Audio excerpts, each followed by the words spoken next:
Hello বন্ধুরা, welcome to my channel Sangeeta space. আজকের recipe হলো দই পটল। আমার পাশে থাকার জন্য চ্যানেলটা সাবস্ক্রাইব করে পাশে থাকা বেল বাটনটা ক্লিক করে দেবেন, যাতে সবার আগে নোটিফিকেশনটা পেয়ে যান।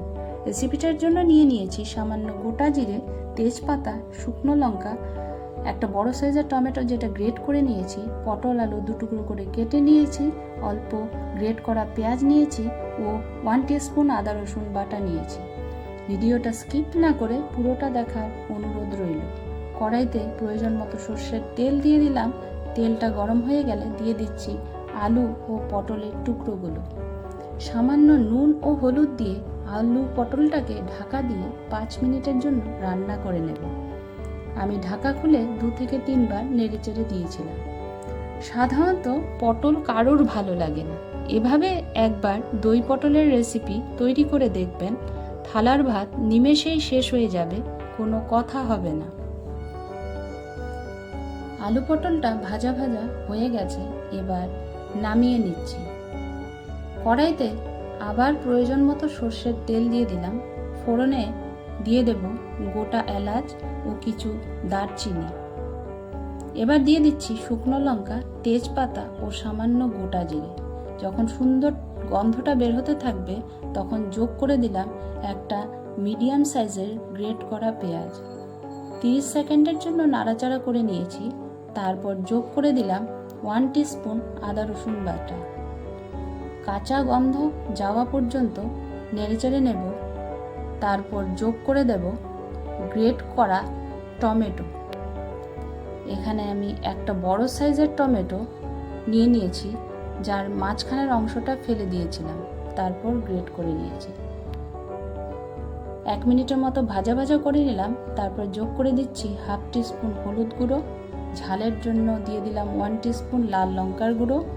এবার দিয়ে দিচ্ছি 1 টিস্পুন জিরে গুঁড়ো ও 1 টিস্পুন ধনে গুঁড়ো। সামান্য জল যোগ করে দিলাম। মশলাটা এবার ভালো মতো কষিয়ে নেব। এবার যোগ করে দিলাম স্বাদ মতো নুন। নুনটাকেও ভালো মতো নেড়েচেড়ে মশলাটার সাথে মিশিয়ে দেব। তারপর যোগ করে দিলাম অল্প পরিমাণ টক দই।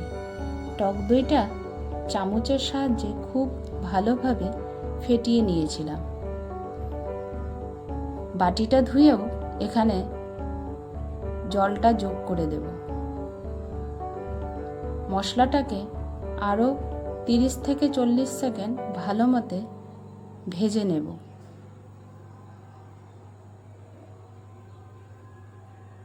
যোগ করে দিলাম অল্প পরিমাণ চিনি।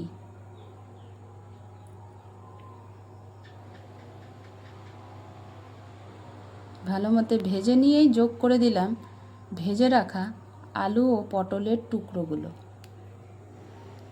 আলু পটলটাকে মশলার সাথে ভালো মতো মিশিয়ে নিচ্ছি। আরও 2 থেকে 3 মিনিট ভালো মতো কষিয়ে নেব। দেখুন তরকারিটা কষানো হয়ে গেছে।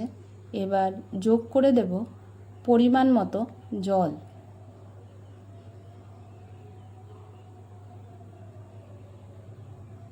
গ্রেভিটা যখন ফুটতে থাকবে তখন যোগ করে দেব অল্প পরিমাণ গরম মশলার গুঁড়ো ও 1 টিস্পুন ঘি।